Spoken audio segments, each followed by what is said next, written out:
अस्सलाम वालेकुम। पहले ये क्लिप देखें ज़रा। बच्चा मरेगा जब पवार कर दो।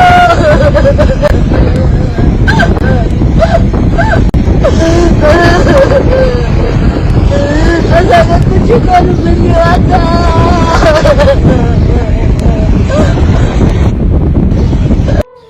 यहाँ पे ये आलामा खाने के लिए कुछ नहीं है। यहाँ पे बहुत सारी लाशें हैं। लाशें उठाने के लिए कोई अमला नहीं है, कोई हमारे पास इंतज़ाम नहीं है।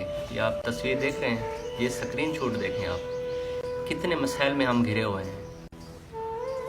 हमारी माएँ रो रही हैं। ये दुख उनको पता है जिनके बेटे, भाई, बच्चे उनकी आंखों के सामने बह जाते हैं पानी में। ये दुख हमने देखा है, ये सारी आफतें हमने देखी हैं। तो इसलिए मेहरबानी की जाए, हमारी मदद की जाए। वज़ीर आला पंजाब से हमारी ये अपील है कि वो यहाँ पे आएँ, इन इलाकों को, डेरा गाजी खान, जामपुर, तौसा, कच्चे का इलाका, राजनपुर, इन सब इलाकों को आफतज़दा करार दे के हमारी मदद की जाए, हमारे खाने पीने का इंतज़ाम किया जाए। हम बहुत परेशान हैं। ये आप सब पे भी फ़र्ज़ बनता है कि इस वीडियो को शेयर नहीं करें तो ज़्यादा से ज़्यादा रीपोस्ट करें, ताकि ये हमारी आवाज़ पहुँच सके उन तक।